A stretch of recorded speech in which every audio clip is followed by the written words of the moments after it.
Magandang araw mga meron tayong i-adjust na ito ang pressure plate niya ay finger type.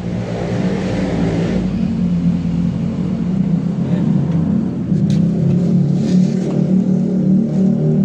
Ito i-adjust natin ito. Ayan. Kailangan pantay yung mga taas nito.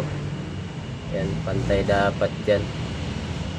Kasi oras na hindi pantay yan, pag dikit ng release bearing dito,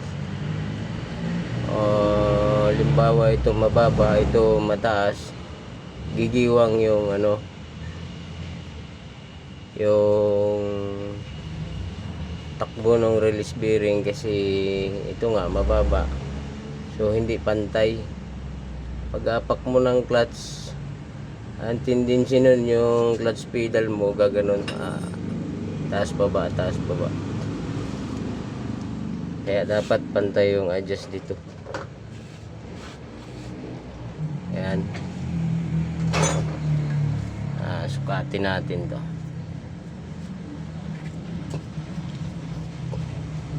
Ayan.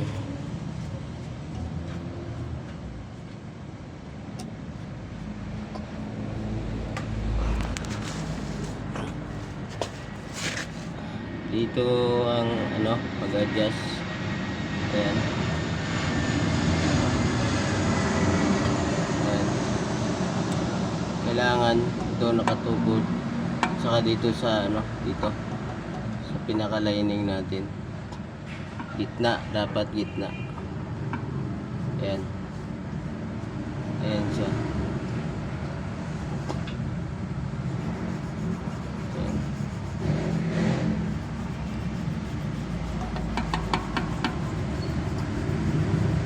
Ayan, nakadikit. Nakadikit din dito sa itaas. Ayan. Tapos dito tayo sa kabila. Ayan. Nakadikit dito, doon sa ibaba. Ayan o.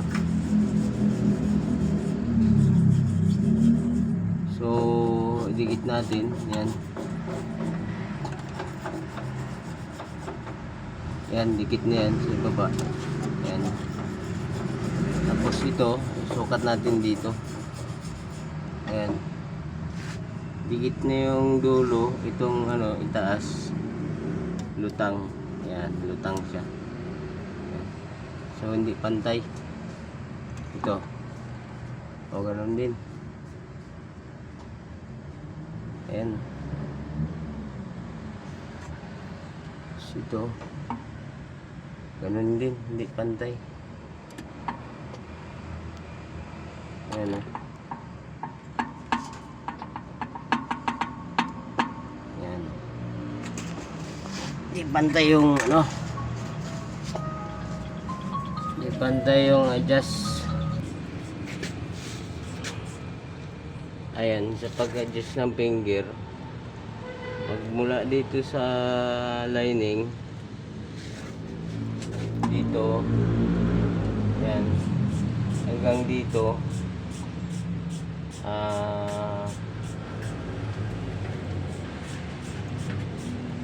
kunin natin na yan ng 2 inches. Ayan, dos.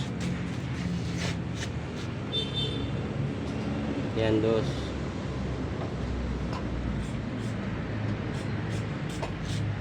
Para pag-apak ng clutch, tutulak dito yung release bearing, pantay. Ang clutch pedal mo, smooth siya apakan, hindi yung pag hindi pantay kasi pag-apak, taas baba siya. Ayan. So,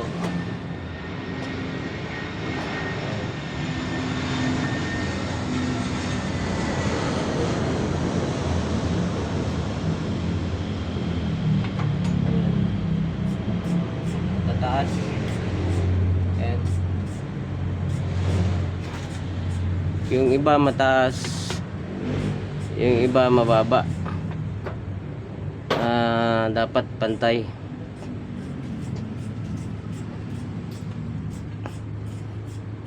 Ito, luluwagan to, tatanggalin ito. Yan, bago tayo mag-adjust.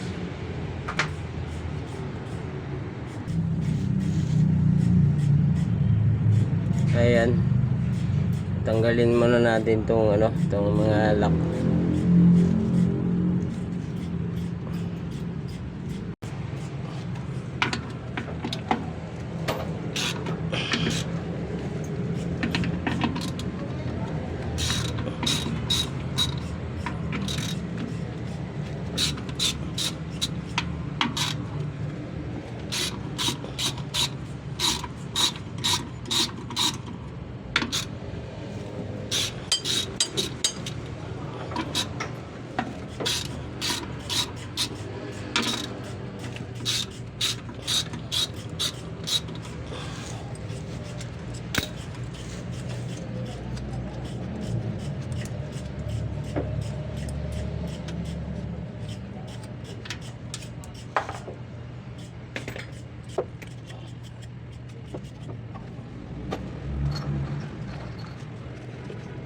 Tanggalin muna natin yung ano, lock para ma-adjust natin na mabuti.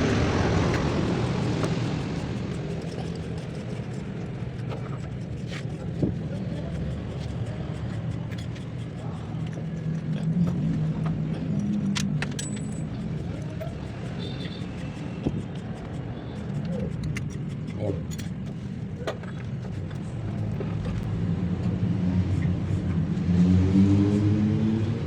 Pag finger type, ayan, pag finger type yung pressure plate, ang adjust ko niyan ay 2 inches magmula rito hanggang dito. Ayan. Pero pag may yung isang finger type na may bilog pa dito, yan, yung isang finger type na may bilog pa dito, yan, magmula din doon pinakitaas hanggang dito, dos din ang adjust nyan. Yan, para yung push rod sa booster nyo hindi na kayo magbago. Yan, adjustin natin.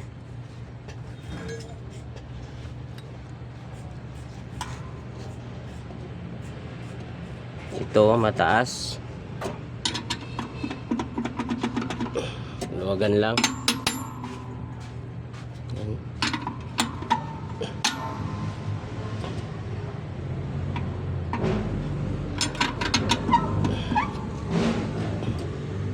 Ayan.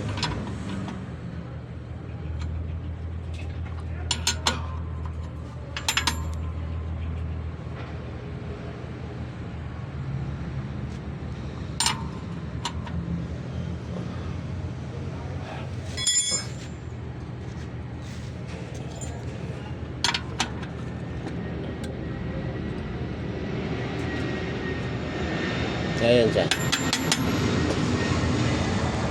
Tapos ito, luwagan din. Ayan siya. Ito, taas. Taas din ito.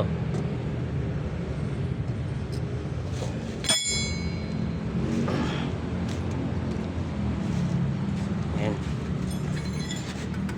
Ito, taas din. Luwagan.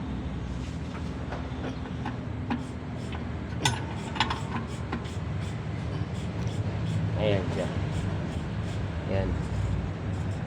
Saka ito, mababa, taasan,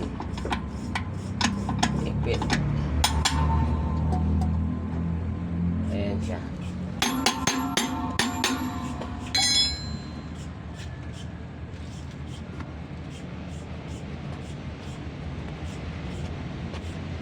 Ayan. pantay. Pantay din to. Dito sa gitna nyo, ano, sukatin. Yan. Op. Wag.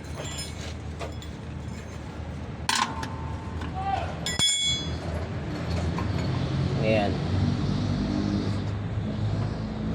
Ayan. Aluwag pa. Ayan.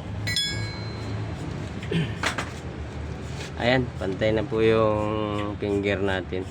Kaya pagdikit tong bearing,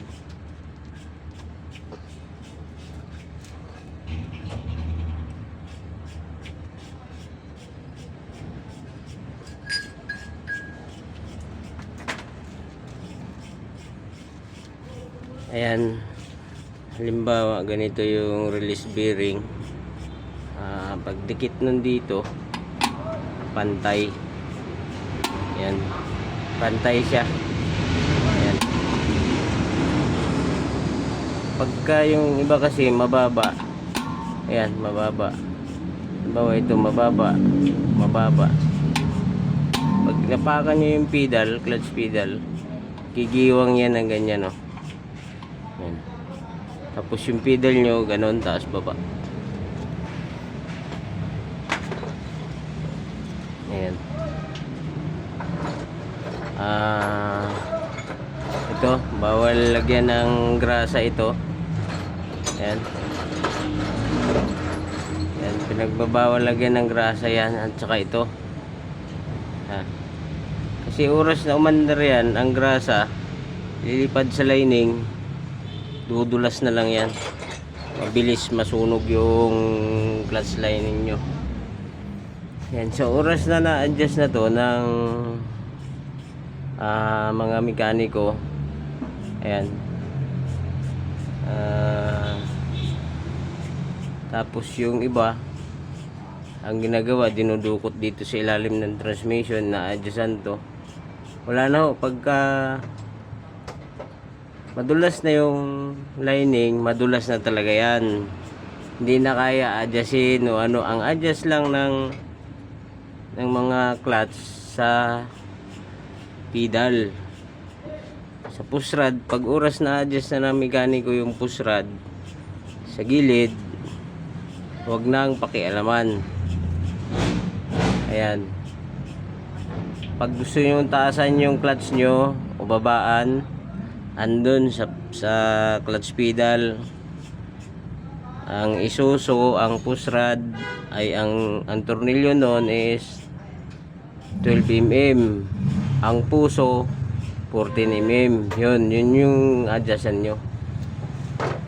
Huwag na kayo makialam dito. Kasi yan, oras na nag-slide na yan, slide na talaga yan. Wala ka nang ibang paraan na adjust. Maraming nagsasabi na adjust daw. Lumakas pa yung hatak. Kalukuhan yun. Hindi ako naniniwala sa ganun. Ayun.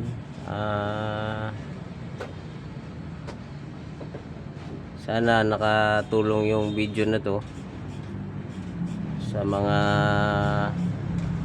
baguhan.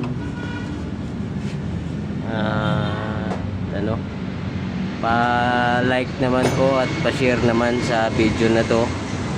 Subscribe na rin po. Ayun, maraming salamat.